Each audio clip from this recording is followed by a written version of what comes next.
Well, Ruby, what is you doing?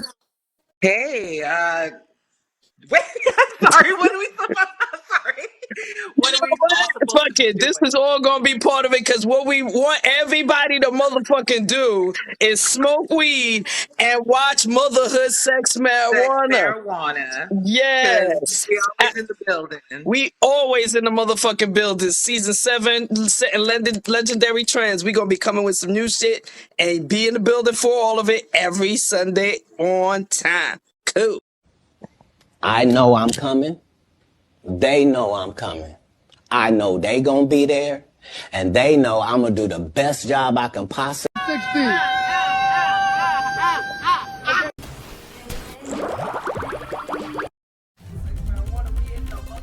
Marijuana. Yes. We always in the building. We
Of course, Motherhood Sex Marijuana in the building. Yes, normal conversations pod in the building. Let's get everybody in the building. Let's get this shit started.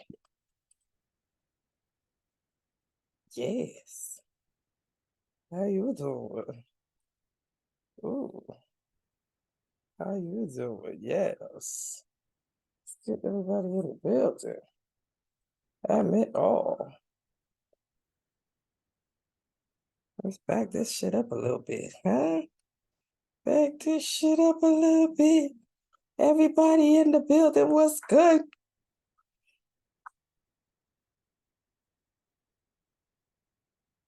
Oh shit. Come on, we gotta turn our sounds on and say hello. And say hello. Yeah. Hello. I say What's up, you hello. guys? What's What's up, good, people? everybody? Yes, we are Hey, all in the building. All right. are And we? Hell another yeah. week, we are starting on time. Child, we need to keep this record going. Okay, hold on, guys. I'll be right back. Okay, because I just need 2 minutes. The children. Jesus I Christ. know. Anyway, for the people for the people that don't know who I am or who haven't met I before, Kai Storm. Oh my Although goodness. although you did say that we were on. Is it we were on your podcast before? I was on your podcast before. The clouds be clouding because I don't remember. Well, that. you know what? We are blessed to talk to these gentlemen. I was on their podcast. We were discussing more music based. Well, actually, no, I lie. We talk about everything, but I was on there as Rue the Gypsy. Oh, so And now they're that's talking how to Ruby okay, Doll. so that's how you say when we I was like, well, I don't remember none of Well, that. Me was on no, your show when. but I we did remember meet them through Miss It's a Savage. I mean, it's a Hard Knock Life podcast. Shout out to Hard Knock Life. It's a Hard Knock Life podcast. And then so we met them through that, right? And here we are. And here we are. How y'all doing? Let us first introduce the show, and then y'all can get to introduce yourselves. Because first, me and Ruby need to say what? Motherhood, Sex, marijuana in the motherfucking building. Yes. And we're here with Normal Convos. Normal Conversations podcast. Now listen, the clouds be clouding, so I've been calling y'all normal pods in my head for the longest, but then I was like, nah, you gotta get it right because the name is Normal Conversation. Normal convo. Normal convo. Shut up. You talking. No more Normal Convos Podcast. There we go. There we go. There we go. That's what's up, y'all. Much love to you guys. Thank you for coming. For sure. Appreciate y'all for having me. You already know. Of course. And so, where is Mr. Walker today? He's always late. Okay. Hey, no worries. I can empathize with that.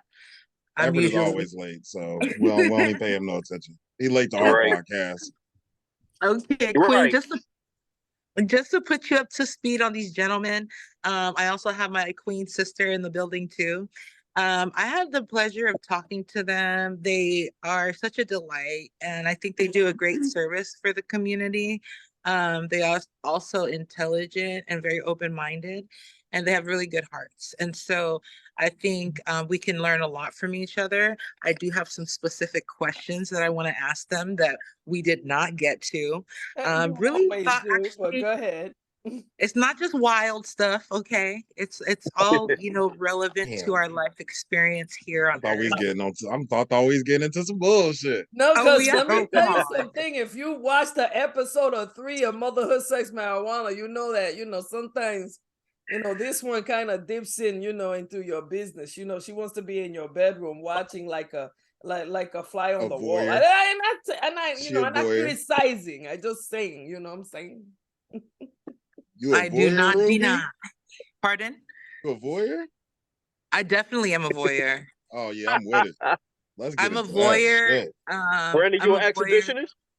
I'm an exhibitionist as well. I'm not an exhibitionist, but I am a voyeur for sure. Oh, voyeurism! Don't downplay voyeurism, you guys. Whoever's watching let's be honest. If we ever went to Pornhub, we kind of was, we was watching somebody. You know what I'm saying? I don't know. True, exactly. Exactly, Queen. And so I just wanted to introduce you guys to my queen. This amazing, brilliant queen has been on this ride with me, and has been my friend for over 4 years now. And Kai is somebody that you don't just be friends with. So, you gotta be, you gotta be about something. And that's not to toot my own horn, but it's just to say that she's just such a go-getter and such a hustler. And the Motherhood, Sex, Marijuana brand would not be anything what it is without her. And so I just wanted to acknowledge you, my queen, and thank you. I did tell the guys that, I love you. They know what's up. And so, on the pod. Yeah, and so she actually keeps us together because I tend to go astray a lot. And so thank you very much for that question. Whoever has a sexual fetish that you think is really weird, don't think it's weird, because I guarantee there's a market for that and people would pay big money to somewhere experience. in the world. We have discussed that before, aka why, fetish. Is it fetish? I forgot the website name. The clouds be cloud. Fetish, they Fat Life. Fat Life. That's them. That's the reason why they exist, because yes, whatever you like, somebody out there like it too. It's very specific. I like that. But you know what? We still, no, for real.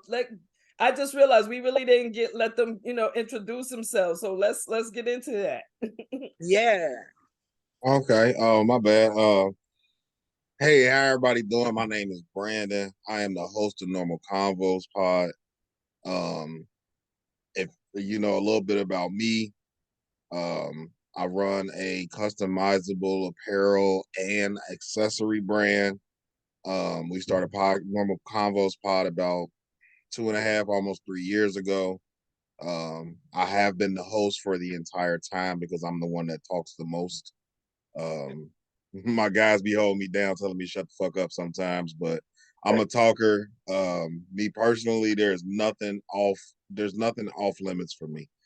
I'm a very open person in every aspect of my life. There's really not anything that I kind of, thumb my nose at or, cower about. Like, if you want to know it, ask it. I'm with it. I'm with the shits. That's what's up. That's a great introduction. That is what's up. Walker, thank you. Let us hear your introduction. Okay. Well, I'm not as in love with the sound of my own voice as Brandon is, so I'm gonna keep this brief. I'm Bobby. I was the third person to come in on the podcast. I'm a co-host. I don't do nearly as much as Brandon does. I just work and I go home. But I've been here the entire time as well. Since April 5th, 2021. And I love what we do, man. I love the guys. I love the guests we have. It's been an amazing journey we've been on together, and these are two of my best friends in the world, and I wouldn't want to do this with anybody else, you know. So shout out to my guys. Shout out to Bruce Tees, cause my guy be doing the custom made everything, anything you think of, lighters, apparel. Shout out Bruce Tees, yo. Yeah, man. Shout out to Bruce Tees, because I gotta show my broski love, and shout out to the Normal Convos pod, and also shout out to Motherhood, Sex, Marijuana podcast. Hey. Let me we don't really big each other up as much as we try as black men, but I do want to give Bobby some love. For anybody that's wondering, Bobby is a fucking supporter. If he fuck with you, he is going to push your content. He is going to push your brand. He is going to push whatever the fuck he fucks with, because that's the type of person he is. When we started the pod, like, he didn't even care about being on the pod. He just wanted to listen. With Bruce Tees, he's one of my regular customers. Like, nice. Bobby is that type of person where he is going to support if he fucks with you. Mm-hmm. So I gotta give him a shout out. I don't go on his website asking for discounts either, man. We ain't supposed to do black businesses like that. The price is the price. I'll say it again for the people in the back. The price is the price. That's how you support black businesses. Pay their price. Saying. Don't go and ask for discounts, man. They trying to run businesses and earn profits. And just like Nike, goddammit. You feel me? Beautiful. Very much so. Shout out to your third partner too. Hey, if y'all got some merch, let me know. I'll buy it. We definitely do. We have merch. We have our rolling papers that we're trying to get in the smoke shops out here in New York, as well as whatever stores want to holler at us. Shoot. Matter of fact, I'm a book. I write books. Shoot, I damn sure trying to get people to check them out. I mean, like, again, the name of the game is setting up several streams of income, and whoever want to support it, please support. And like he said, the price is the price. Don't come around here with your Jew bullshit. Don't come around here with your Jew bullshit. Pay the price. When you go to Gucci and Louis, you pay the motherfucking price. So pay the price. And yes, we have the third member in the building who we were introduced that you were always late. That's when we were told. No, I being exact, because we was told that you were always late. So please introduce yourself, please. What's up, sir? Can you hear us, E? Yeah, man. Okay. Hey, what's up? How you doing? How are y'all doing? You missed the Philly goody ooey gooey stuff. I was saying I missed the ooey gooey. Yeah, all of the the thank yous and everything. You missed all of that. And you weren't even lubed up for this interaction right here. Hey, so we apologize. Wow. Hey, yo. For if we I'm gonna need you to pull that back. Hey, yo. Because you're taking in places that not everybody wants to go. I don't. Yeah, Everett ain't as open as I am. Hey, yo. We're messing with you, Everett. We're introducing ourselves. Please go ahead and introduce yourself. Tell us why you're wonderful. Please do. Oh, Lord, please excuse my tardiness. I thought this was on another platform, but I do apologize. It's a pleasure to be here. I am Everett, a.k.a. Sir Walker, 1/3 of the Normal Convos pod. Facts. Yes, Thank you so much. How's everyone doing? And also, since I'm throwing love out, yes. since I'm throwing love out, you know what I'm saying? like Bobby said, obviously, I love the sound of my own voice, but now Everett is a real stand-up dude.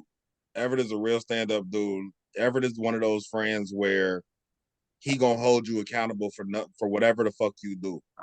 You know what I'm saying? He not gonna tiptoe around shit. He not gonna sugarcoat shit. He gonna tell you exactly how it is, when it is, and how. And he gonna give you. He might even give you a recipe to fix your shit. So you know, I value all of my guys differently. They all bring something different to the pod. But Everett is one of those people where if I need somebody to tell me some real shit and not play with my emotions or not try to, oh well, I don't want to hurt you. No. This is what it is. You fucking up, and this is how we can big fix Aries that. energy. We gonna hurt your feelings. Yeah. Well, you need people like that in your life. Kai is actually that person for me, and so is my sister over here. So we are I have a question to start this off. I'm gonna pull out my book here. Hold on. All right. Because I want this to be. Lord, she said she's pulling out a book. Okay. I want an experience that we haven't. We doing different things, so we pulling out different books things. No. Different things. Tell your sister I said hey. Different things. Right. That's her and her sexy voice right here. She a sexy woman too. She just works for the CIA or something. Also, I can't even ask to see her. Okay. Well, she should, you know what I'm saying, to protect her identity.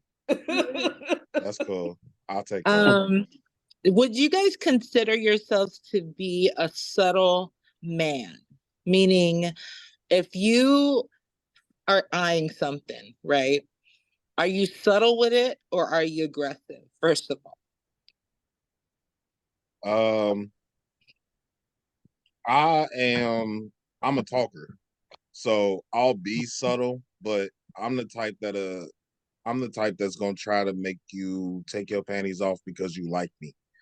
Not because I charmed you. You know what I'm saying? Like I'm a talk your panties off, I'm a laugh your panties off. Like I'm gonna do it subtly, but I'm not really the aggressive type of man just because as much as I talk, being aggressive, I'm gonna slip up and say some wild shit. Cause I'm a wild nigga and I ain't got a filter. So if I go aggressive, I'm never getting play ever. Okay, so subtle it is for you. Would you guys agree with him that you guys are all subtle in that? Are we talking about like in pursuing women, right? As far as that goes? Yeah, that's pursuing some, yeah. Okay. Well, as far as pursuing women goes, I used to be aggressive in my younger days. But after, living and just seeing how people work and stuff like that, I've been more subtle with it. I'm the type to check myself a lot, and I'm like, back in the day, like, bro, you was a little too thirsty, man. You might need to, fall back a little bit. So now I'm more like, it's more que sera with me now. So okay. I used to be aggressive. Now I'm much more subtle. Okay. Interesting. How about you, Sir Walker? Much like Bobby, I think I've showed a little too much thirst in the past, and it didn't yield the best results for me. I tend to take the more subtle approach just because, it'll be harder for her to read it. It's like, does he like me? Does he not? I'm not going to just give it away. It's like a dance. It's like, I'm not going to chase. I'll pursue, but I'm not going to chase. You better show some interest too. I kind of pace myself, and I move at my own pace, so I don't have to, it may not be the pace that you want, but I'm gonna move at my pace, and we're gonna do this my way. So boom, okay, Usher. And that's cool. And actually, that's the cool way, because that for one protects your feelings in case she playing or she's not interested.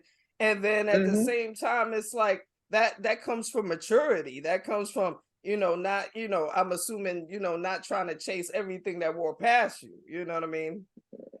All right, cool. Since we've established that subtlety, right? What if that, and I think Everett touched a little bit about that, in that, what then if this person isn't catching on to those subtleties? Do you change your approach, or do you just, all right, cool, then that's it? I mean, I'm assuming you go for what you Yeah, want, but I figured you went first. You said it was I thought you were talking to Okay. Everett. Yeah. Oh, okay. I'm talking to all of you. No, I'm not going to change the approach at all. Just then that's allowing her to set the pace. No, we gonna do this my way, and if you don't want to play, okay. Hey, I am Everett. You need me, okay? Type I am of the shit. benefit. He's a Type cat shit. like Country Wayne. He's a Talk your cat like shit, Country King. Wayne. I'm just saying, for a lot of women, if you just openly, hey, I like you, that kind of takes away some of the chase, or it's like, that's boring. It's like, I want to give y'all something to think about, I'm not, just because she's not catching on, well, she don't catch on, but most women do. I rather just come toward it a little bit, pace just a little bit, versus just stick it in with no lube, as y'all were talking about. All right. Well, I want to dead that, and I want to ask Bobby this question. Bobby, what is your take on a strong woman? Right? She's all you know is that she's strong, and in moments where she has to break down in front of you, do you? Is it a turnoff for you, or or when you're accustomed to seeing her to be such the opposite of that? Does that make sense? Yeah, like, okay, so you saying like she's a Oh, strong I'm woman, sorry. I but meant Brand. I'm sorry, Bobby. Did I say Bobby? I meant Brandon. my bad. Because Brandon, you're married, right? Yeah, I am. No. Bobby, I got a question for you. Don't trip. I got all of Okay, y'all. all Don't right. trip. Okay. And I got a question for you too, Queen. All right. So Brandon, but we want all your perspectives on this. You have a strong woman. She just has a moment where she's just being human and she breaks down. Is it a turnoff for you because you're just so used to seeing her so strong? Be honest. Brandon, you start, please. For me, that's kind of my life. For anybody that knows my wife personally, she is the embodiment of what you're talking about. She's always the backbone. She's always strong. I told the story about it on our podcast about the time I lost my job and she held it the fuck down. Beautiful. So my wife has always been my backbone in that, and she's always been a strong woman. For me personally, when I was younger, I grew up around nothing but women. My friend circles were women. I was raised by a single mother. I had an older sister. Most of my friends were female. So I was very in touch with I don't even want to say my feminine side, but I was just in touch with my emotions. I'm emotionally intelligent. I've been that way my whole life. Boom. But when it comes to relationships like that, I don't take it as a turn off or a turn on just because I watched what my mom had to go through. I watched my sister's older than me. I watched what she had to go through. I know that women have to be strong in certain areas all the time. So when you show a moment of quote unquote weakness, or you feel like you have to just, like you said, be human. Word. Being human isn't a problem to me because at the end of the day, I'm the leader of this pack. At the end of the day, I'm the leader of the pack. So I'm the one that needs to be strong all the time. I'm the one that needs to be on point all the time. I need to see your feminine side. I need to see you break down and not be able to be my backbone today because you got your own shit going on. Oh, I shit. need to see that. Oh, shit. Say that. I need to see that because as my partner, and as you treating me like the head of this pack, treating me like I'm the king of the castle, that's not your job to always be strong. You can be strong and independent in your own right, but when it comes to this relationship, I'm head honcho. So let me be head honcho. And you go over and you do whatever you need to do to get yourself together. But just when I need you, just come. But outside of that, you do you. Word. So to me, it's not really a turn off or a turn on. That's just the way that I would like my relationships to work. Mm-hmm. It's a realistic approach to the Very human realistic, and experience. again, comes from growth. Again, for the people that pay attention, that comes from growth, because you don't just jump into that mindset. You grow into that mindset. Yeah, Word. me and my wife have been Right. together 16 years. We've been married 10, going on 11. Nice. So Nice. we've been through ups and downs, growth, and going back and forth and sideways and all that shit. Like, I don't feel like any marriage is legitimate if you haven't almost got divorced. Boom. Word. Boom. A couple times. If that, Bobby, are you married right now? I didn't mean to assume. No, I'm not married. I'm in a relationship. I'm not married yet. Oh, okay, awesome. So in your relationship, have you actually go ahead. We want all the male perspectives on this. What do you think? Yeah, no, that isn't a turn off to for me, for her to show some emotion and to break down every once in a while, because that, I'm not saying that that's what I expect from her, but it's like I'm not expecting you to be strong all the time. You're only human. You're supposed to break down. Everybody does it. Men too. You know what I mean? We just not allowed to show it. Exactly.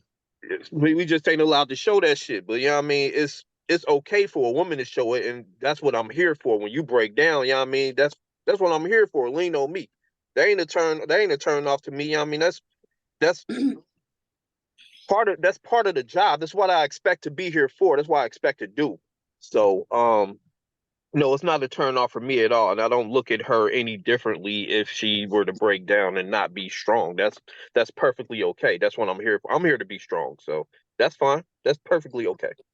And see, I for think me, I'm gonna go ahead and say that for me to see my partner, my husband, to break down, if I'm not saying that he does, but I'm just saying if that ever happens, that's not just like when you said that you're not allowed to show it. Nah, you should be allowed to show it. You absolutely should be allowed to show it, because you human too. The fuck? We And the should be bottom allowed to line show it, is, but the fact if is that both of women us look at us feel. differently if you do. No, I know that. I mean, you definitely show it differently, but at the same time, crying shouldn't be looked at as something as weak when it comes to men, because at the same time, especially if both of y'all are running the same household, we're dealing with the same fucking problems, the same bills coming in our motherfucking names. I mean, at this shit, we trying to fight the same fucking fight. We both trying to get somewhere and be something and have something for the children. So if at some point something hits us, something emotionally hits us, it's like, what I mean, it shouldn't be looked at as a weakness. It should be looked at as, yo, like you had a moment where you had to release somehow, some way, and shit, I'm here to see you release and not judge you for that release, because shit, I release just like that too. Word. Right. And I think the biggest problem that men have is that while everything you say is true, that's the same way that you said I grew into that, it works the same way, quid pro quo. Like, a lot of women in our early stages of life don't operate that way. And if we keep it 100, that's when most people get in long-term relationships.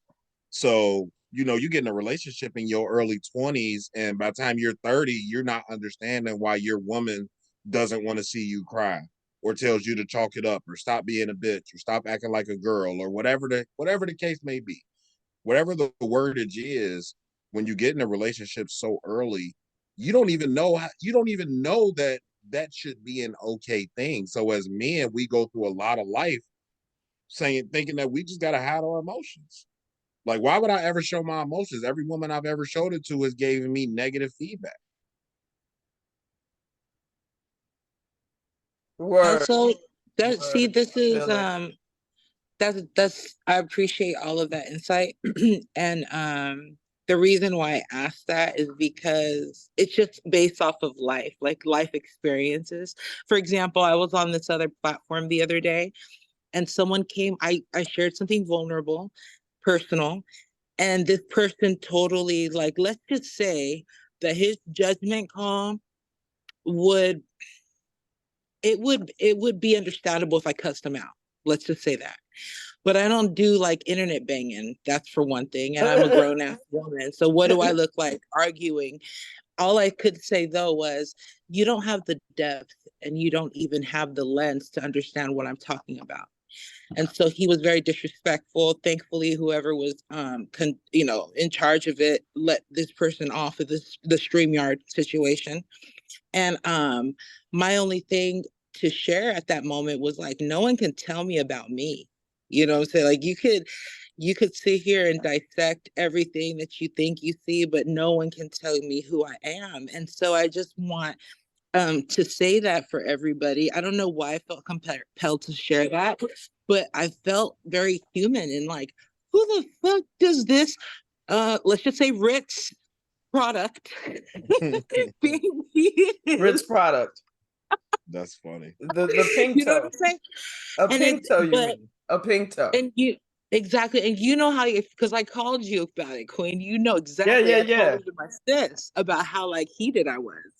But at the same time, it's like, no, we're putting ourselves open for scrutiny, pretty much. Anyone can watch one of our shows and like dissect whatever they think. And that's why I think that it's important to have these open conversations, because a lot of people don't keep it real, man. Like, seriously. Yeah. So thank y'all for being a part of that. Well, I got a quick question before Ever answers your original question. Do you feel like moving into this content game, right? Being in this content game, are you guys ready and prepared for the backlash that you might possibly get of, continued comments like that? Because that was somebody in your face. But the bigger that the bigger that the platform grows, the more people are, you got a microscope on you. Yep. So are you guys ready and prepared for that type of negativity to come your way on a everyday basis? Let me, Ruby, before you jump in, let me, because please. The fact is, when it comes to motherhood, sex, marijuana, I am the main one that is in the comments, as far as all our social media. I'm the manager. I'm the one with I'm the Jamaican of the building. You know what I'm saying? I'm the marketing. I do the editing. You know what I mean? I handle the website. I do all that. So I'm all in the comments. And as soon as a negative comment come through, I read it, I laugh, I feel my way, and then I delete and block. I mean, at the end of the day, that's one of the best. The best things about digital life is that you no longer live. What? Once I hit that button, you don't breathe. Fuck you mean? You don't exist. I don't even see you. Yeah. You know what I mean? Yeah. And the fact is, me and Ruby have discussed it that as this entity grows, the tougher our skin has to be when it comes to, the fuckery of people, because we're not going to please everybody. You know what I mean? There's people that jump in our comments and especially, and talk about, oh, you smoking on camera? Hell the fuck yeah. The name of the show is Motherhood, Sex, Marijuana. We smoke weed. Yeah, it's part of the brand. We smoked weed before it was legal. Never mind, you call yourself legalizing it in order to tax it. We here. So never mind. So that's one thing. And then I have my own YouTube channel where I basically, do whatever the fuck I want to do on there. And 9 times and I do it under the hashtag my unpopular opinions, because 9 times out of 10 I got motherfuckers that not gonna agree, and I don't really give a fuck. And so when they jump in the comments and they have the twittering and the fingers is blowing through, I'm like, oh, word, that's cute. Delete. What? I don't see you. I don't. You remind me so much of Savagely Humble. And that's what I've also too, by watching YouTube myself. Watching a lot of YouTube, watching a lot of different YouTubers. That's what they do. They have moderators to delete and block people. Like, you know what I'm saying? Like, I'm not I'm not about to get into my feelings too much about what you got to say, because at the end of the day, whatever the fuck you got to say is fuck shit. The only time your comment will stay and be respected if you got some actual intelligence bringing across to the table. If you ain't bringing nothing to the table, you gonna get deleted. Simple. Yeah, you remind me of Savagely Humble. Annie. Yeah. We were on a conversation with her. Yeah. Savagely Humble. She's hilarious. It's a hard knock life. Relationships queen. Yeah, that queen that jumped on. She gonna be in our show, ain't she? Yeah, matter of there fact. You go. Yeah. Boom, my bad. Clouds be clouding. You remind me of her a lot. Y'all seem like y'all would jail a lot. I can't wait to watch that episode. Oh man, the fact is we talked before. We definitely have gel, because I mean, and I think the reason it's that why, New York shit. Everything y'all are saying and everything we're saying, it matches, because again, we're matured people. I'm not afraid to say, I'm 51. I'm gonna be 52. I don't, you know what I'm saying? The time for fuckery, the time to entertain and sugarcoat, I done past that. I ain't doing that no more. I ain't doing that with myself. I ain't doing that with nobody else. You know what I mean? So that's what your 20s is for. So and maybe 30s. The way 2024 is 2024, and man, listen, you can't let these people win. You cannot let these motherfuckers win. You know what I mean? And you what's your essence, and you absolutely got to keep pushing to push what is important to you. Yeah, I kind of operate under the guise of, I'm almost dead, so let me try to get all this shit together and keep my mind strong. Exactly. But how so wait, y'all started this in 2021, right? Yeah, right after the pandemic. Okay. So actually, during the pandemic, the spark that started it in the first place. You want to feel that? Yeah, well, we may have started in 2021, but we had been talking about this for maybe up to 2 years prior. It just all came together from, we always say, conversations in the parking lot after work, just talking away about our perspectives on different things. Brandon's a married guy with children. I like to say I'm in the streets, but I put a foot on the sidewalk sometimes. So our perspectives just kind of came together from that. And on a lot of things we kind of agree. Yeah. So yeah, just having a lot of conversations. Our original lineup was completely different. Just organically, Bobby just kind of, it came together like it was supposed to. And it's nothing but love with our the original lineup that was supposed to be there. They've been guests on our show. I like to say it organically came together the way that it was supposed to. It wasn't forced. It happened like it was supposed to. It felt right. And we just three guys, three different perspectives. Sometimes we disagree, sometimes we agree. But we all have a love of talking and different perspectives and sharing our worldly views about different things. Got you. Yeah, pretty much everything at this point. We did cover a bunch of shit.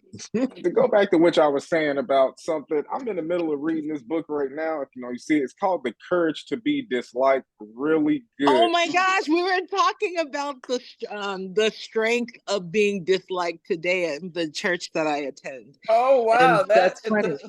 The courage, that's gotta be a deep book. How is it so far? I'm loving it. It's in a conversational style. So it's not just your regular book. It's really a conversation. I don't want to give too much away, but check it out if you can.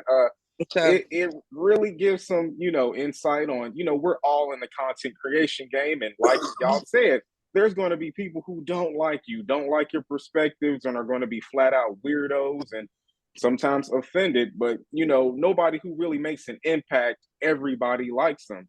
They're going to be polarizing in some ways. Some people may love you. Some people are going to hate you. But far often than not, the people who achieve certain, statuses sometimes aren't liked, and they're okay with that. And I think we put too much into being liked, especially in our younger years. You know, we kind of people pleasy.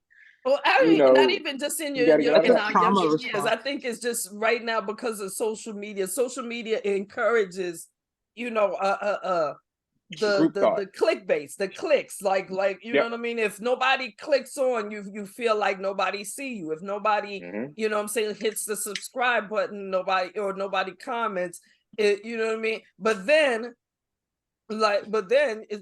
you come and do something like you go to like your YouTube studio, and you fucking see, you know, that there's a fucking 84,000 people watching you, but only like 2,000 actually, you know, click and like or whatever on a video or whatever. It's like there's people watching. So you know what I mean. So you can't even be discouraged by, you know, the not likes. You gotta train yourself to not, like you said, to be okay with being disliked. You know what I mean? Because at the end of the day, shit, even if you're not a content creator, through life, you know what I'm saying? You know what I'm saying? When you go to these plantations, apply for jobs and whatnot, like it's all about being liked. You know what I mean? So you know, we naturally operate on that mindset. Absolutely. And one of the things that's a constant theme, no matter who we talk to, is self-love for real. So when we turn off these cameras and these devices, how do we operate in our daily lives? And I think that really, the way that you communicate online is very indicative of that. I think we all need to make that the main priority. The online experience for me has been therapy, as I shared on your platform, but it's also a chance for me to as a person, I don't even drive anymore. Like I want to still have engaging conversations, and I want to be able to find like-minded people who care about these subjects, or maybe who don't, but can eloquate it in a way that I can learn something. So if that's the case, then I'm all for it. And I think that this online experience is so amazing. The self-love game is so on point that the naysayers is almost arousal, like straight up. If we're talking everything here, it's almost arousal for someone to either say something negative about me at this point or tell me I can't do it. Yeah. And the bad, like, not really the bad part of it, but what the whole online experience, the whole social media game, content game, what it's given us, one is it's given us a closeness that the world has never seen before. Everybody's accessible at any given time, any given day. And then what it also has given us, and, you know, depending on who you talk to, will, you know, stand on one side or the other, is it's given us, everybody has an opinion. We're told that so much as kids, like, oh, everybody has an opinion. It's like an asshole, da da da da da. That's cool. Right. That's a cute little saying. But what I think people don't really realize is that everybody wants to be heard. Everybody wants to have engaging conversation. Even the naysayers, even the haters, even the mean people, they want to have a real conversation with people, but they don't have the skills to learn how to do that. What I think our generation, because I would have, like you said, you're 51, and Definitely. Ruby, you're around our age, right? In your 30s? I'm 40. No, I'm 40. Okay, so you're 40. Bobby's around that age. Everett's around that age. I'll be 36 next week. So we're in an era where, thank you. We grew up in an era where we understood face-to-face interactions. We understood going outside, and we understood, like, we know how to balance. At least for me and Bobby, we're both gamers. We grew up in that era where I want to go outside and spend most of my day outside, but I also want to come in the house and play video games. So, like, we're that bridge between, you know, the 50s and up, and then like the 28s and down, where it's like we understand both. And I feel like our generation really has the hardest time online, because these young kids, online is their life. That is their outside. Exactly. Like that's their outside. So when they get on here and they share their opinions, they take that shit to heart because that's their, like, it's like when we were kids. When you go outside and you tell a buddy or a friend or some shit, you tell them something that you feel really deeply about and they shut it down, that hurt. Exactly. Like that used to hurt, but that's their version of this. That's their this is their version of outside, telling somebody that you've been chatting online with for 4 or 5 years, that's their best friend. And you can't tell them that it is not.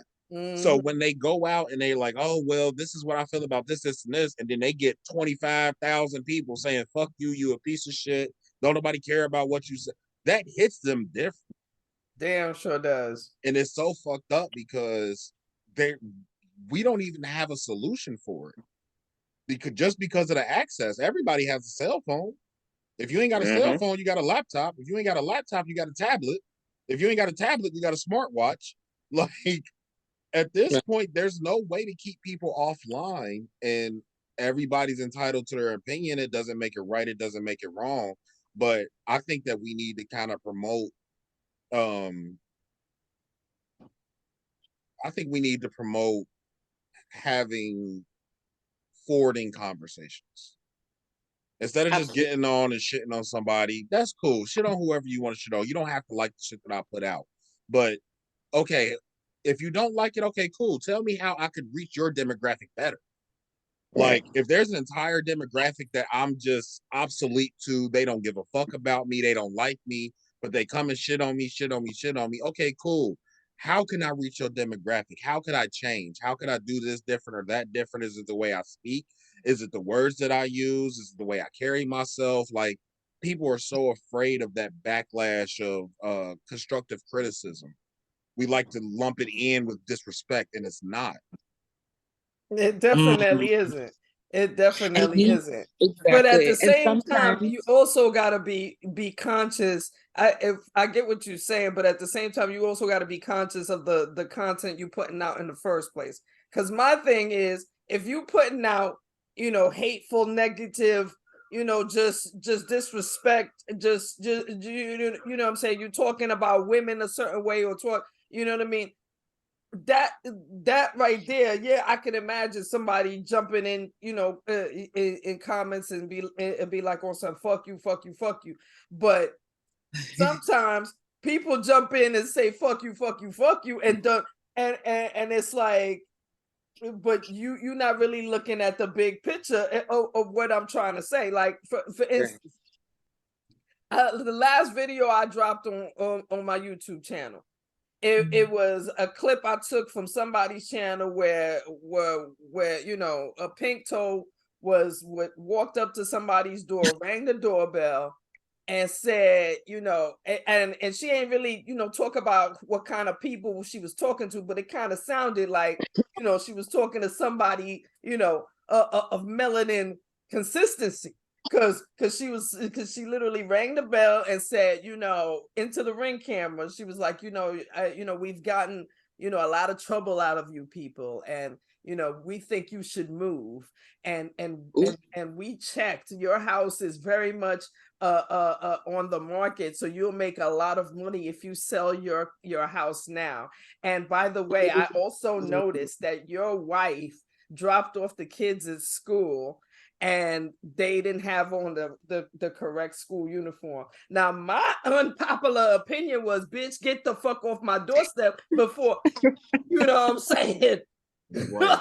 Before something happens, but and the main comments just jumping in the comments. There's some fair housing laws that we can address. Karens don't even have profile pictures, and they all like, oh, this video is fake, and oh, and this must be fake, and this is a terrible shot, and what are you trying to say?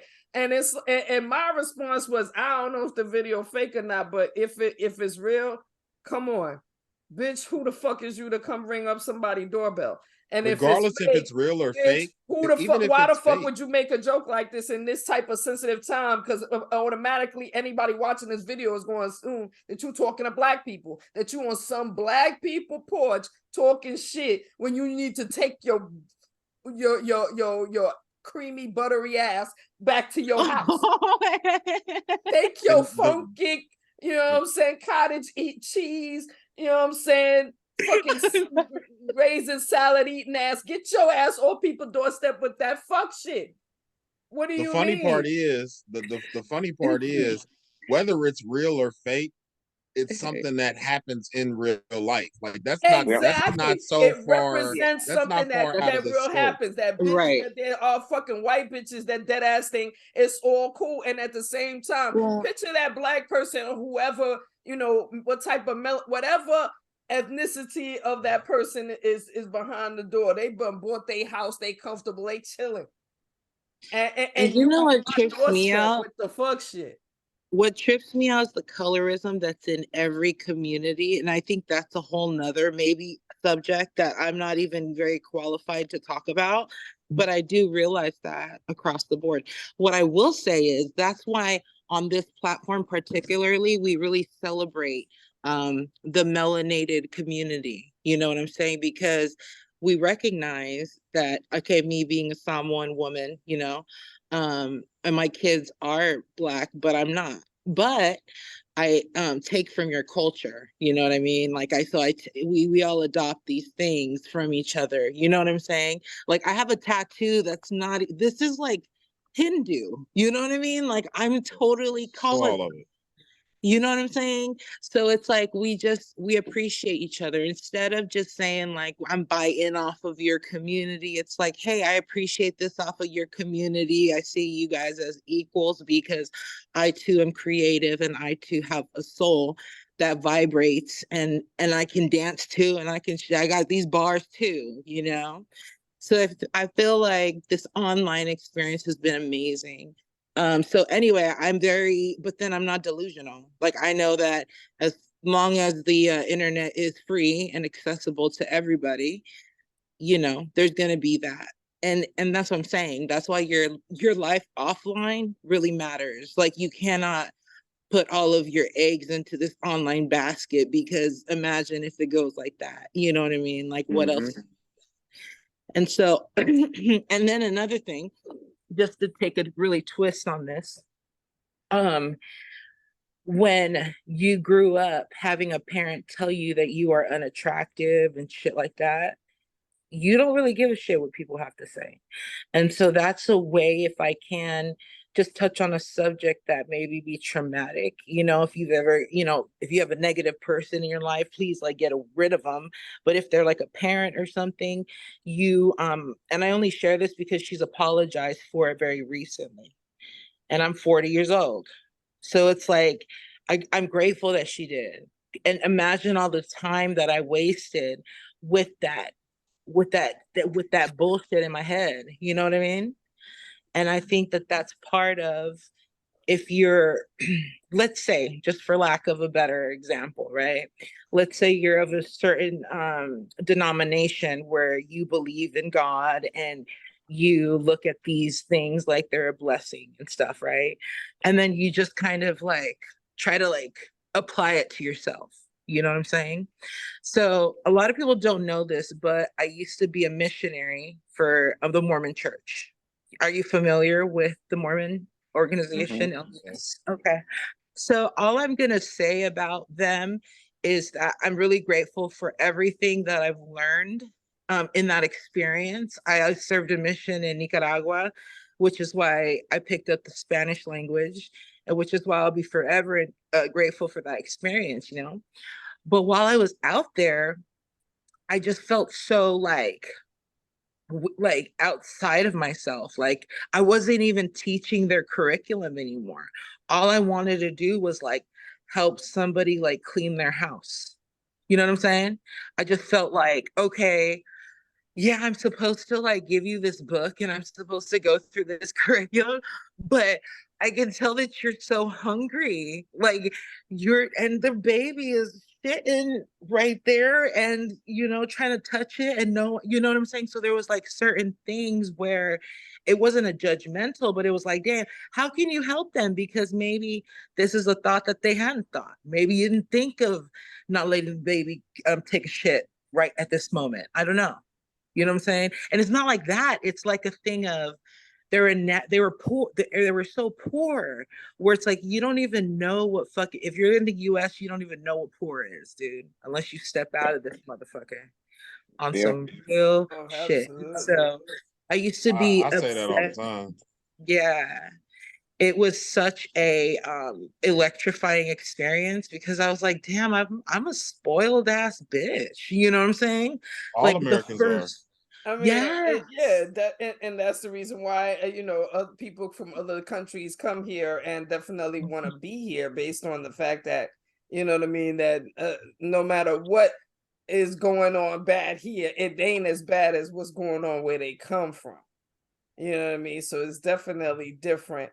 But I want to go back to a point about just how what the kind of life we live in right now based on social media and how it's impacting us, and and what we can do to get back to face to face, real people to real people type of thing.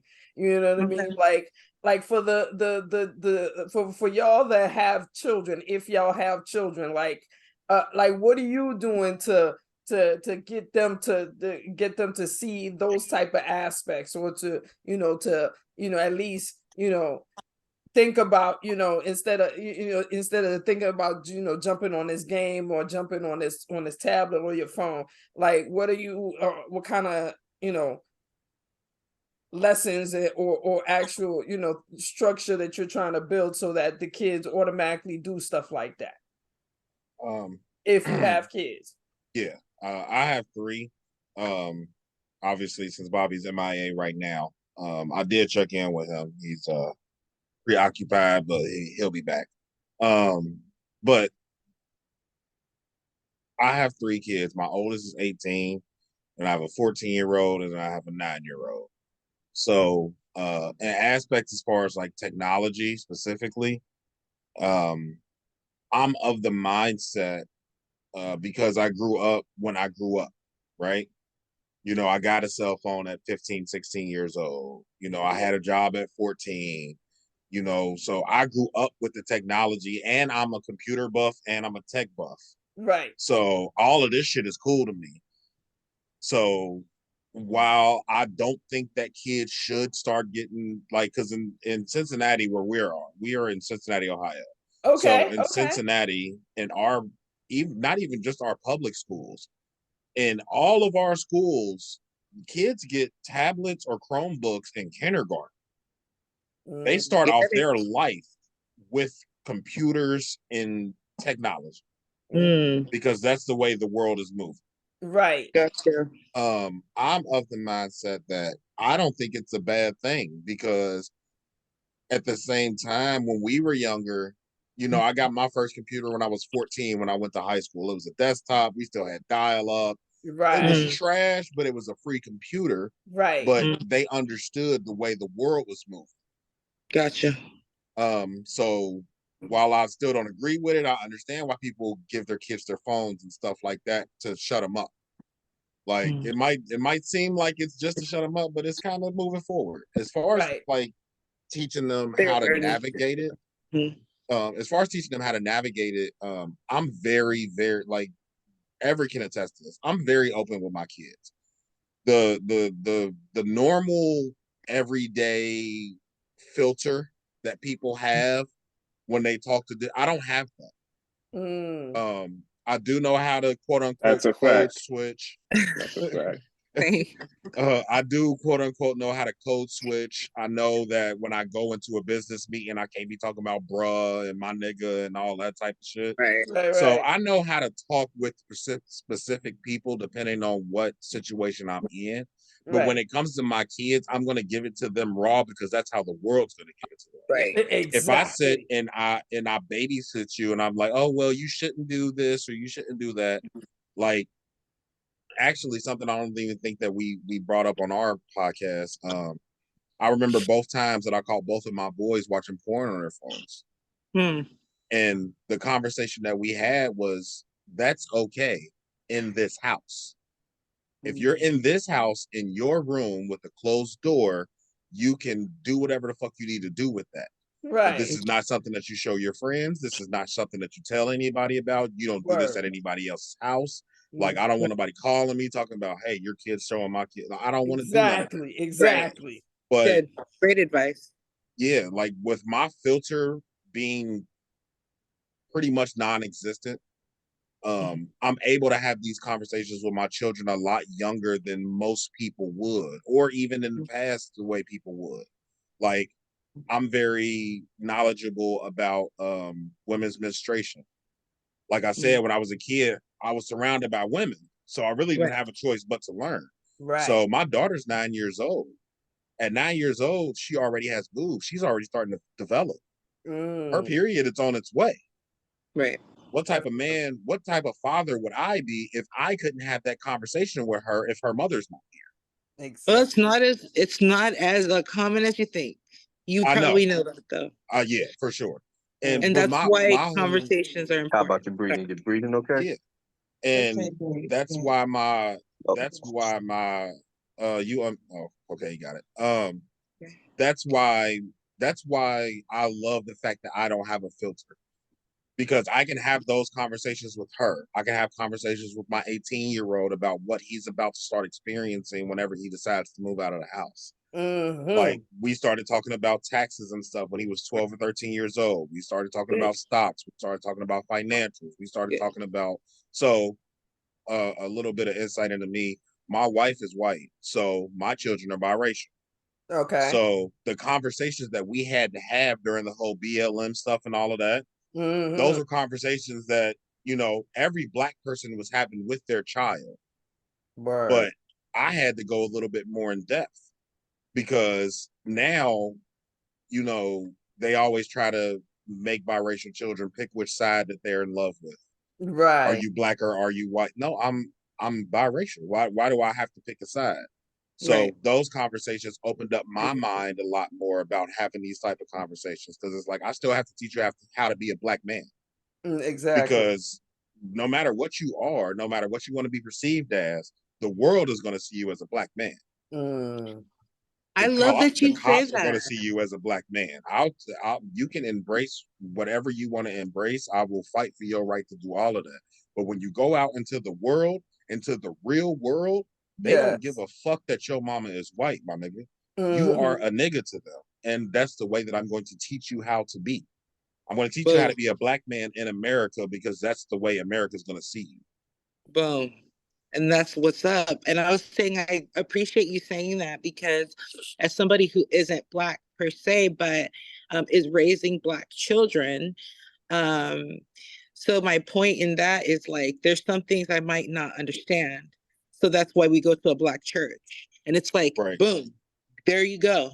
Because I'm not going to be disillusioned. Man, I can't teach them how to be a Black man and a Black woman. I can teach you how to be a Samoan person successfully. So I think it's beautiful that we know and we embrace, right?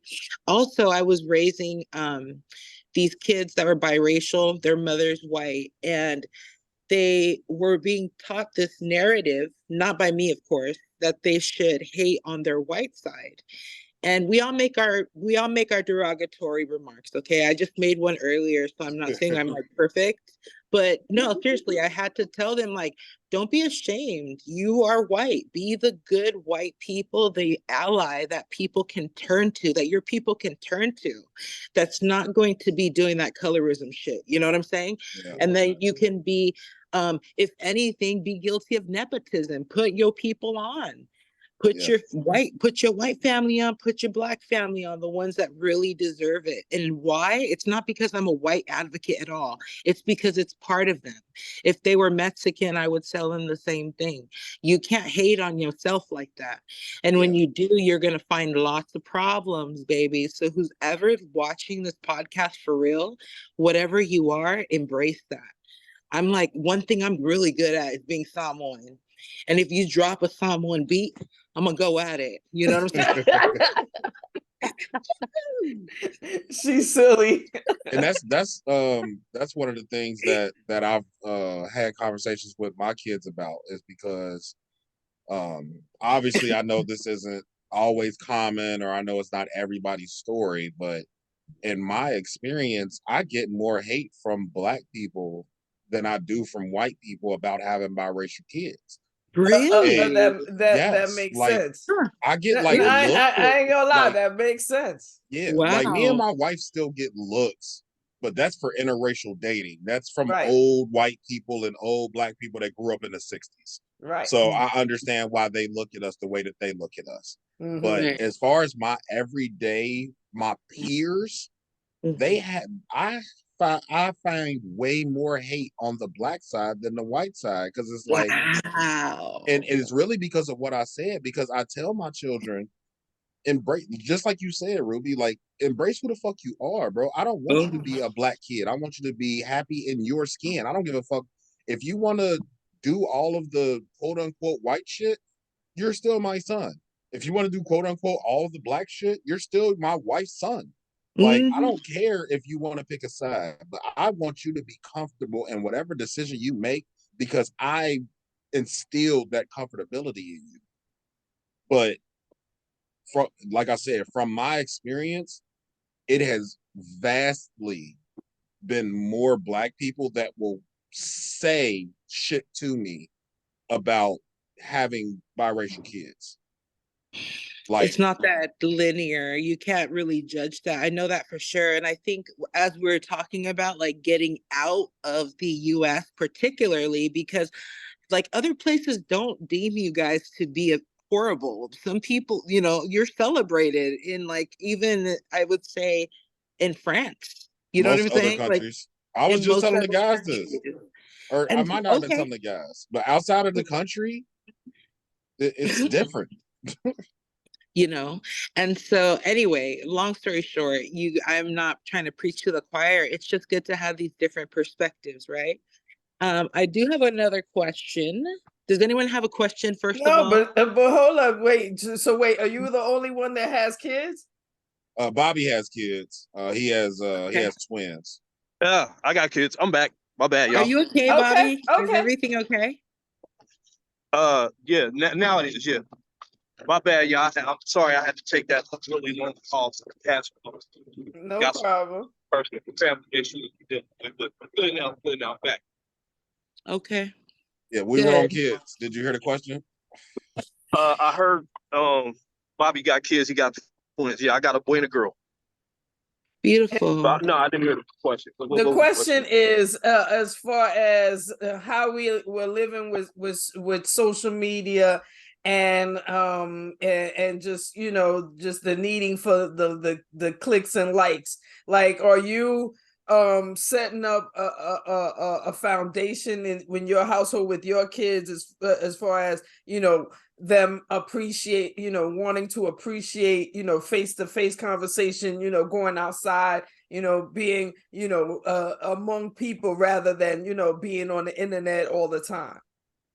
That was a great question. And the fact of the matter is, I do talk to my kids about that. I encourage them to go outside. I mean, I play games. Both of my kids are gamers. The twins are gamers. Okay. I play games with them all the time, but I do encourage them to go outside and play a lot. I talk to them all the time. I ask them about their friends at school, because I realize the era that we're living in, and it's just all social media, all online, no human interaction, and I don't want the twins to grow up like that. So I encourage them to go outside, and I encourage them to interact with other people as much as they can, as safely as possible. Because I understand that, like, the time we're living in, I understand that there's a like social media and online like presence, like almost and exclusively. But on the other hand, I do also know that there are some creeps out here, and they're like it's much worse than when we were younger. So like I said, you can interact with people, but do it as safely as possible. I teach them to be careful. I teach them about like certain tendencies that other people have. If you see some of these things, you need to, you know, back out these situations. So I try to teach them both sides of that. Game, put them up on game on how the world really works. That's my job as a dad. If I didn't teach them how to go on without me, how to navigate without me, then I failed as a father. So word, that's a word right there. They'll just have to learn by other means. Just, we know that. And this human experience is interesting. How has cannabis positively affected your life? If anybody has cannabis in their lives, as okay. Everett, I guess Everett, you've been quiet for a while. I guess you can feel that one. I personally do not partake in it. Cool. I just never have due to the job, and really it ain't even due to the job. I just was never into it.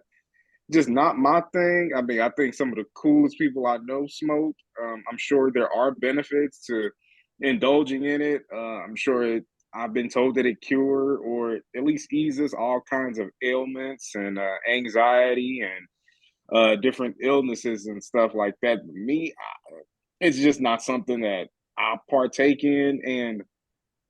And the more, well, I'll say it like this: growing up, if you wanted the good stuff, the things that you had to go through, or just to get it in general, had you doing and going to some shady places. Now, you can kind of get it on demand. I mean, you could just you could get on the app and get it. You could go to the store and get it. But also, it being so easily accessible to me kind of waters it down. And once you start taxing it and putting it in nice, fancy stores, I just don't know about that.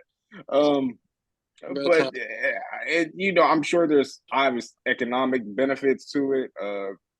Right.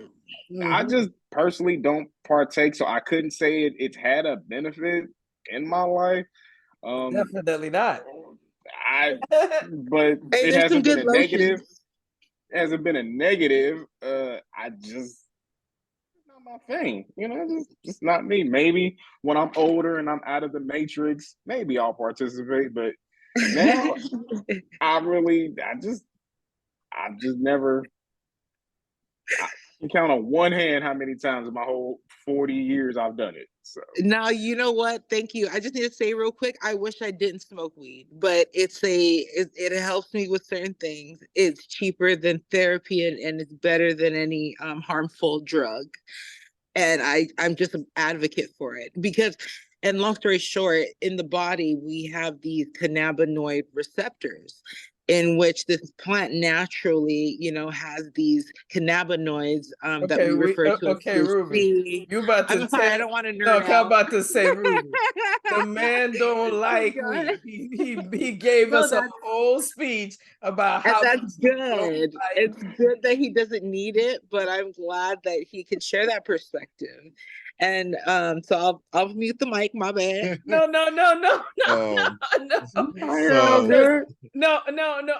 I'm just saying no, because I feel what you're saying. I definitely, it's true, because I was definitely one of the people that went through hills and valleys like Buju.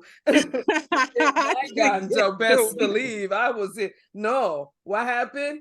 Oh, the cops were just here. Oh. You still have weed? Okay, then let's sell me some. What? Dude, I love it when he said that. He's like, one day when I'm older and out of the matrix, because it's like, yes. That's a powerful place to be. You know what I'm saying? And I feel you, because definitely. But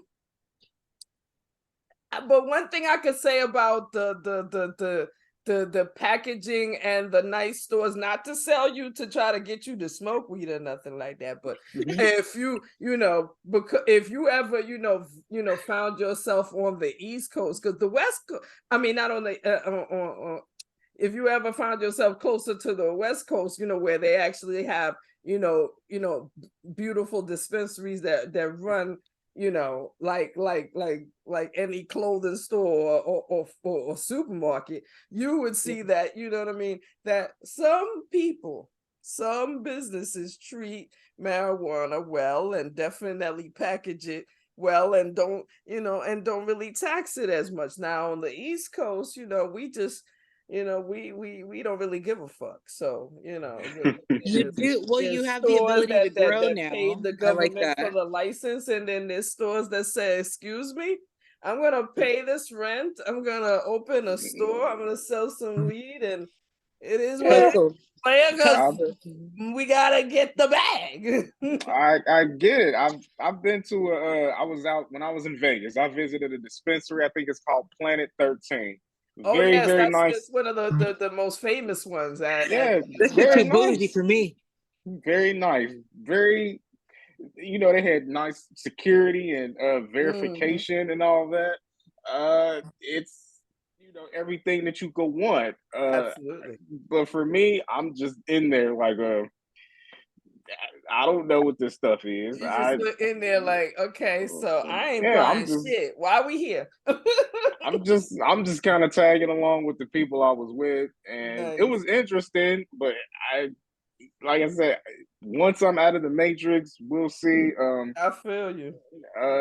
People do have a passion for it. It's just never been my thing. I'm glad that it's becoming more and more accessible. It's just in my head, when you start taxing it, in my head it comes, what they putting in it now? Well, that's the reason why it's being taxed, because the fact is that's the reason why it's legalized, because they want to be able to tax it in order to make some money off of it. And you know what I mean? At the end of the day, it could be, on the East Coast, I feel like all the weed on the East Coast is coming from California, because FedEx don't really check packages.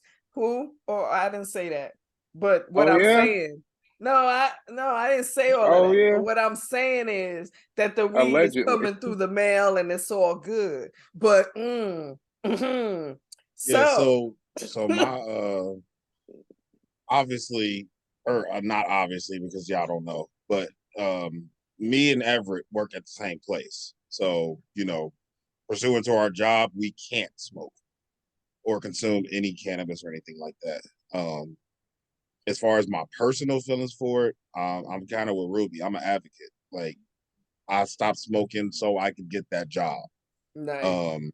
It's not really an addiction to me, but I crave weed on a regular basis because I enjoyed smoking weed. You know what I'm saying? That was before, back when I stopped. I've been at the job almost 10 years now. So back when I stopped smoking weed, like the only edibles you had were fucking weed brownies. So I didn't even get into the edibles and the vapors and all that other shit. Like I was still just smoking weed. So as far as like a positive, thing on my life, a lot of my quantifiable adulthood, I haven't had weed. So it would really be a neutral effect. I was 25 when I started at that job. So it's not really, you know what I'm saying? I was a baby. At 25, I was a baby. Like I smoked weed up until that point, but it really wasn't at that point, I looked at it as a positive. I had a dealer that she was kind of like Ruby. She knew like the sciences and all that shit. So I don't know shit. I was a sativa dude. You know what I'm saying? I didn't even know what the fuck sativa was back then. But I was a sativa dude. Like, so I had the energy to do a bunch of shit. I was better in shape. Right. I was more driven to, walk, the 30 minutes a day that the doctor orders or whatever. I was doing that just because I enjoy walking or I enjoy working out. Mm-hmm. So, back then I was in much better shape in my life. My mental was a lot more clear, but I had a lot less responsibilities 10 years ago as well. So, I can't really quantify it now just because I'm so far removed. Mm-hmm. But, I'm definitely an advocate. Like I'm not like Everett. I can't wait until one of my businesses forces me to quit this job so I can go back to smoking. I can't wait to light up again. I can't fucking wait. Hell yeah. The day that you do, awesome. I'm smoking with you. And the fact is, while Motherhood Sex Marijuana definitely loves weed and encourages, all love of weed. If you don't partake, it's all good. Oh no, I wish I did it. It's expensive, honestly. I need to grow it. We're gonna be partaking for you, player. Hey, I smoke cigarettes, so it ain't really no difference to me. No, actually, it is different. That's poison. I meant like money wise. Expensive wise. Money wise, I'll agree to that. Not as far as intake, but money wise, yeah. Yeah. It ain't no. I was saying, definitely. Yeah. Hey, you know what? My wife has been texting me for the past like 20 minutes. She is having a crisis upstairs. Okay. I'm actually gonna have to dip off of here. If I don't make it back before the end of the pod, I love y'all. We y'all are dope, appreciate and I am coming back. But I gotta go deal with this crisis right now. Yes, crisis must be worked on. Go Come ahead. on now. For sure. That's that real life shit. I appreciate y'all. And before I leave, I don't know if y'all gonna do it, but I did have something that I wanted to leave y'all with. The magic you're looking for is in the work that you're avoiding. Oh, nice. Bar. The magic that you're looking for is in the work you're avoiding. Yeah. I like that. So yeah. There's a lot of dicks around some of this work. See, somebody had to go there. No, it would only be her because well, it's usually only me. I felt the knowledge of that, the heaviness of that, and then she takes it right to the bedroom and cracks. No, we all can relate. She takes it to the bedroom and cracks her legs. Like what the fuck? Well, it's usually me, so I mean, I'm that guy on our pod, so I can't. It works. I can't. But I appreciate y'all. Appreciate you. Yeah, do your thing. Much love to your queen. Yes, definitely. Go ahead and because I feel like I really, you know what I'm saying. I just have a few more questions, but yeah, go ahead. Okay. All right. Thank you, y'all. Okay, absolutely. We're gonna have to have you back. Hold it down, fellas. For sure. All right, B. Now, of course, we never got to hear what Mr. Walker's take on the ganja plant is. So let's talk about that. Yeah. So I used to smoke. I started at 18 and I quit when I was 20 because I stopped liking weed. I haven't smoked in 21 years. I used to smoke it and I used to sell it a little bit. Everett had said earlier that it kind of helps with anxiety, and I heard it does like later on in life. But when I was smoking, I didn't realize it. I didn't know that I had anxiety, and it heightened mine. But as the years went on, years after I stopped smoking, I realized it was because I was smoking too much. I was doing too much. I was boofing big, stupid, dumb, fat blunts by myself. It had me so paranoid. I remember there was a couple of times I was scared to go to sleep because my heart was beating so fast. I was scared I was going to die in my sleep. Like it was that bad. Wow. It's not for everybody. Like I said, I found out later that's because it was me. I was doing too much. So, and as of lately, as within the past 5 or 6 months or so, I've been finding myself wanting to smoke again. I haven't smoked cigarettes in it'll be 10 years on my birthday in March. Right. Yeah, but so I know if I smoke weed again, I know I'm gonna have virgin lungs. I'm gonna get high almost instantaneously. But it's still something I kind of want to do. I used to work with Brandon and Everett. That's how we all met.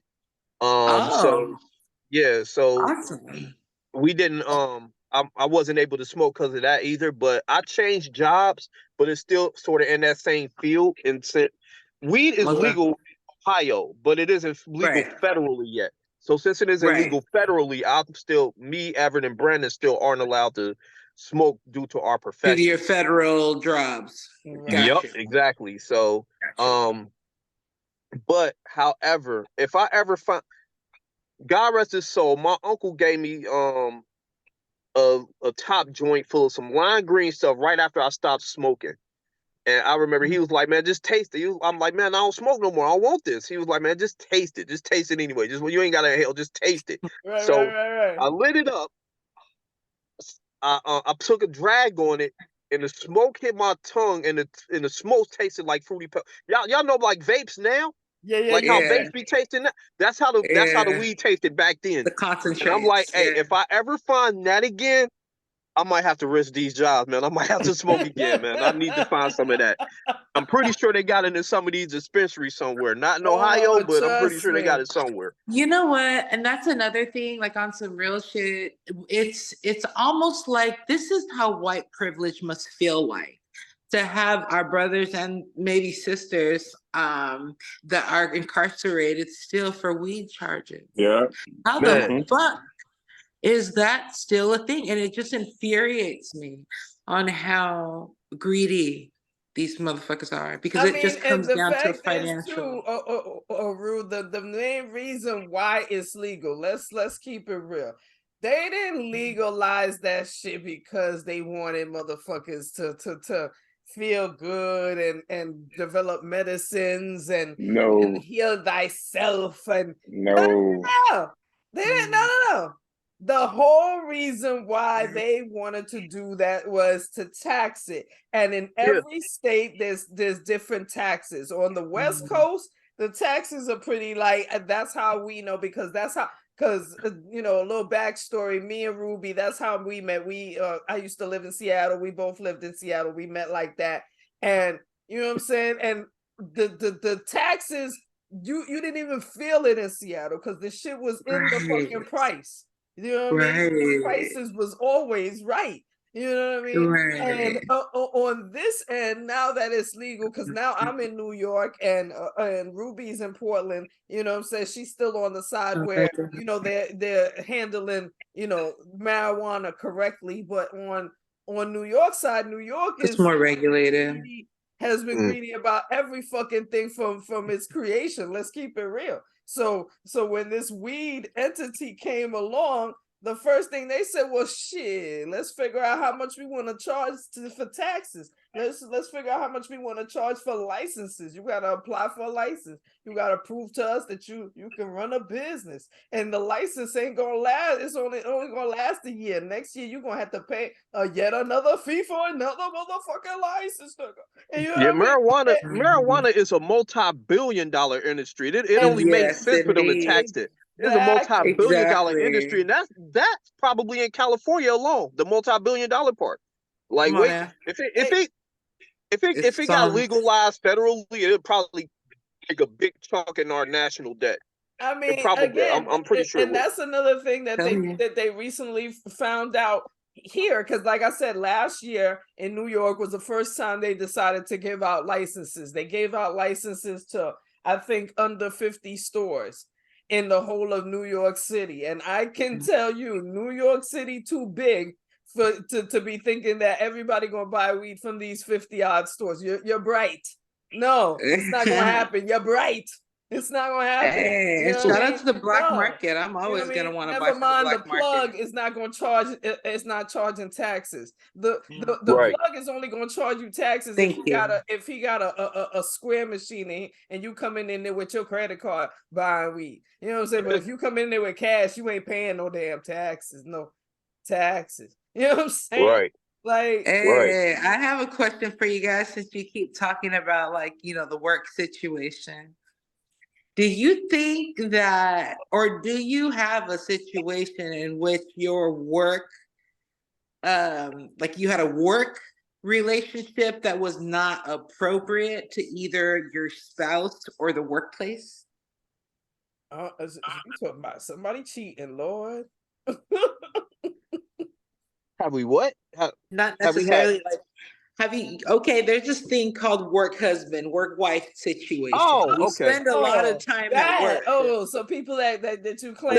You know what I'm saying? So, like, in that same regard, do you know, or have you experienced where you've had a relationship at work that may have deemed to be inappropriate to a spouse or to your workplace? Without being too detailed. Yeah. You want to go ahead, Bobby? You want to? Okay, yeah, I'll go first. Me personally, no. The only work relationship I had, and ever, you probably remember this story. It was my villain origin story. But yeah, I had a work relationship when I was 16, 17 years old, and so I wasn't. No, I was with her at the time. She was my relationship. But she ended up cheating on me with one of my coworkers who actually happened to be my homie because I didn't want to fuck her because I didn't have a rubber.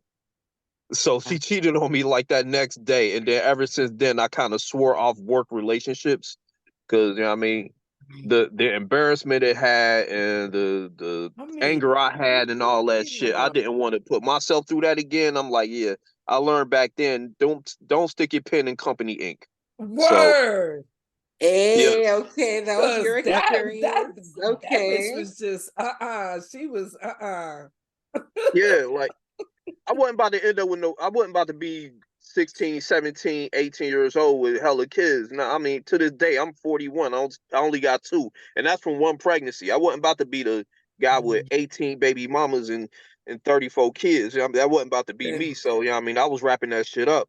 So, I mean, what I walked her home one night. Her mama wasn't home, and she invited me in, and she wanted me to pull it out, and I didn't have a rubber. I'm like, nah, I mean, like, I can't right now. I ain't got no rubber. So, so I went to the spot. I was like, yo, I can go down to the spot, get one real quick. She was like, nah, it's okay. We can try tomorrow. Blah blah blah. Next day, I mean, I come back to work, found out she cheated on me with my homie, bro. I was salt buckets, but. Dang, what an impatient little girl. I mean, that's what I'm saying. Like, right. She said, nah, you're a little too impatient. Like, honey. I already got other applications. I'm not, That's crazy. Well, I'm looking at the applications while you was actually shocked I got her. Okay, how about you, Mr. Everett? Yeah, I've definitely dipped my pen in company ink. Well, there's 2 parts of it. One, if you already have a relationship outside of the job, yeah, I definitely probably infringed on a boundary while having a girlfriend. Allegedly. And definitely you know, maybe it could look inappropriate. You know, I'll just say inappropriate, you know, when you get to work. And second, just dealing with people at a job. Now, first off, if it's somewhere I know I'm not going to be for a while, like, I don't care. Hey, do all you want. I don't care. But if it's like a legit place where your reputation could, I'm wholeheartedly against it. Word. Don't do it. It's just not worth it. It's sometimes when things are too easy or too accessible, that's a sign you shouldn't do it. It's just okay. Because if it goes bad, and it will. And you it will. Still see this person. You got to see this motherfucker, and y'all. It'll be awkward. You walking past, and this person is in a group of people and they stop talking when you walk past. You don't want to deal with that. That's like, childish shit, y'all. It's just it could get awkward. So I just it's too much. It's too many people outside of where you work to even have to do that now, and that just comes with age and maturity and something I call dick discipline. So. Okay. Dick discipline. I like dick that. discipline. Definitely. Do you guys? Okay. But so you know what? No, hold up, because I want to answer that question too. Okay. I remember one situation, and this happened so long ago. But literally, your man was talking. Your man had a chick he was talking to, and then he tried to holler at me. I found out he had a chick. Told her that he was hollering at me, and then because he was mad at me, he went to supervisor and told supervisor that I sexually harassed him. And I had to have a whole conversation and say, hold on, player, wait a minute.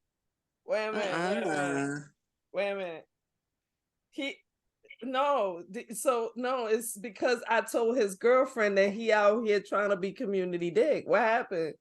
So what happened? No, that's what happened. He got got mad at me because and tried to report me. I wasn't trying to holler at him. He was trying to holler at me. And come to and literally supervisor knew because supervisor was watching him trying to hop everywhere to every chick in the office and shit. So it was like, oh yeah. I know for a fact you ain't really sexually harassed him. He just come out here just tried to say something to save his little relationship. And because his girlfriend told him, oh yeah, no, report her for sexual harassment. Report me for sexual harassment. Yeah, I ain't saying it's right, but I feel him. I ain't saying it's right, but I understand what he did. I ain't saying it's right. You ain't saying it's right, but you understand. Yeah, you want to try to snitch on me? Oh, I gotta go to HR on you. I gotta go to HR. Now he's wrong, but I understand. No, come on now, because I was like, nah, hold on, nah. Just saying, he ain't right, but I understand. He ain't right, but you understand. It wasn't personal. You just it's business. It's business. It's just business, baby. You can be out here snitching. Just exactly. I must have. You're exactly right about that. I mean, that's the maturity. You need some maturity to do all this. At that time, I was literally like 24, 25. So literally, my whole thing was, nah, you trying to holler at me, and she right here, like, nah, I'm gonna tell her that you was hollering at me. I'm gonna tell. I immediately snitched. He said, "No, okay." He said, she said immediately. I'm gonna tell too. He said, "Flag on the field." Tell too. Flag on the field. I gotta go to HR. I'm not gonna divulge too much, but I'm not against the dipping in the company either. It just, everything is just relative. It's just like, what's going on, you know what I mean? It's not my aim, but if we spend a lot of time in our workplace, let's just, you know that. So it's like, if I'm in a situation where I'm single and I'm talking to somebody and it's like, okay, well, maybe he can get it or she can get it, and then I start thinking, like, while I'm at work, like, oh my gosh, I'm working and all I can think about is this person giving me head. Like, you know what I'm saying? So it's like, at what point we just be like some adults and like, hey, want to get a drink? You know what I mean? That's kind of where it starts. You know what I'm saying? Like, and then I was going to ask you guys, I've been really fascinated with like mental orgasms. Do you guys have any thoughts about that or any experience about that? Lord. Mental orgasms. Mental orgasms. Men. Nah, I like having them. I'm about to say, men are not confessing to mental orgasms, Ruby. Right, what the fuck are you talking about? I like when my penis orgasms. My mind, that's for you to do. I'm here for the penis orgasm or. Okay. Okay. And that's a good actually aim. In terms of penis, in terms of fellation, right? Fellation? That's some not of the a word. Yes, it is. Yes, fellation is a word. It is? I swear it is. It is. Oh shit! Well, okay. Clearly, somebody went to school and somebody, wasn't. No. No, maybe I wasn't paying attention. There's a fellatio, and then there's fellation, which is the act of getting the beat. So, in the art of that, it's like some of the best advice is like, number one, I think you gotta love it. You gotta like to do it well. Okay, and then secondly, I think you have to ask that person what their preference is. You can't assume that everybody likes it a certain way, right? In terms of, right? Would you guys say that that's correct? And then another thing I think people like is a lot of eye contact and a lot of spit. What do you think about that regard? In terms of giving good fellation? I mean, you mean getting? Giving. Okay, either way. All right.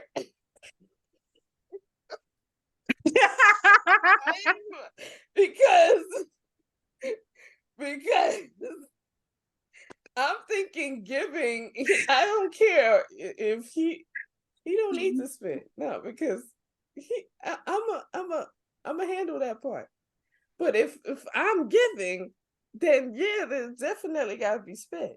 Right. So that's some what ladies I'm don't know how to suck dick. Let's just be real about that. I'm confused, like, and I'm high, and I'm thinking, you know what I'm saying? We got a lot of content the dude tonight. don't even want it. So we're trying to give them some free game as women who live, you know, been around the block a little bit and condense it into digestible terms. Okay, so what you telling me is you telling me you asking them what they like. Let's No, I'm not asking them. I'm saying I'm giving the advice that I know in terms of the subject matter. That's it. Because people like different things. Like some people don't like the balls fondled. I never asked if they do. It's just for them to think, like, what do you, you know, for anyone who's watching the podcast.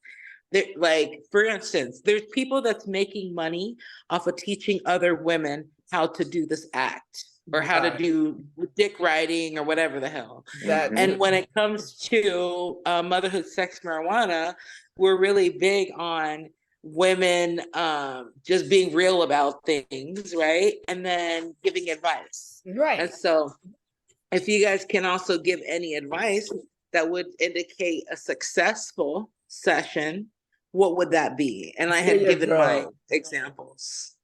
Okay. I think Bobby's checked out for a minute. For me, I would say first off, you do have to like it. Just please do not come to me with a half-assed effort or something.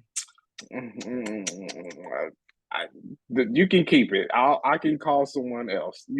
I will fire you. Okay, just do not give me a half-assed effort. I don't want your pity head. I don't need it. Trust me. You know, no, I just do no, thank you. I don't. No, want I it. Agree. I concur. No, for real. I agree. Or on both ends. Don't if you don't like it, don't do it. Don't do it. Fine. Pull it out. Give it here. No, thank you. First off, just being willing to do it and love it, have a passion for it. Secondly, yes, a lot of spit. Get the balls. Don't neglect the fellas. The fellas like it too. The fellas need attention. Please get the fellas. Okay. Don't neglect. And if you're really nasty, get that gouch. Oh yeah. They call it gouch or gooch. I'm definitely a Gucci man because you better get my gooch. I'm a Gucci man. Yeah. Oh yeah. I'm a Gucci man. Yes, and you talk to me and sometimes because I'm gonna talk to you. I do like a lot of eye contact. You like that, daddy? Oh yeah, daddy, the good girl. Show some enthusiasm. Enthusiasm. Yeah, show some enthusiasm. Don't neglect the fellas. Serve me. Yes, and look up at me, or just give me eye contact. That's really hot. That's hot. That's hot. Look me in my eyes. That's one of the top. Yes, because submit to me. Yes, I'm your daddy. I'm your lord right now. Just, please smuggle my sausage with some intensity. I appreciate that. Hell yeah! See, this is some free game. And from amazing men, right? What about you, sir? What's your advice when it comes to? Hey, I like the two hands, but I like it more when when you use one hand to get the dick and then the other one to do the balls too. Woo, shit. Low. Yeah, give me stimulation too. I need stimulation. You know what I mean? Like. Not just don't just focus on one thing. I need you to do multiple things in one. You know multitasking. What I hear. Don't come with no the booty lick. What about the booty lick? Are you guys scare away from that? No, absolutely not. Oh, we're not talking to me. Let's be real. I've had it happen before. I don't like it. I don't like it. It feels weird. I don't like it. Okay. Yeah, go to the goose, but no further. Don't go past the goose. You know what I mean? You might get kicked in the face because that has happened. I'm not going to stop you if you want. I'm not going to stop you. Hey, we actually talked about this on the Patreon episode. I'm not going to stop you. The episode was called "Suck Dick Good." Yeah, I mean, I'm not going to tell you to do it, but I'm not going to stop you. I might put up a fake, "Hey, what you doing?" No, and then let you do it. He's gonna do the Kevin Hart voice. Yeah. Oh, I'm not ready, but I'm not ready. Yeah. Oh, it's amazing. Yeah. What are you doing? Ooh, what you doing? You know what? Even if even pegging, if you guys are familiar with what pegging is. No.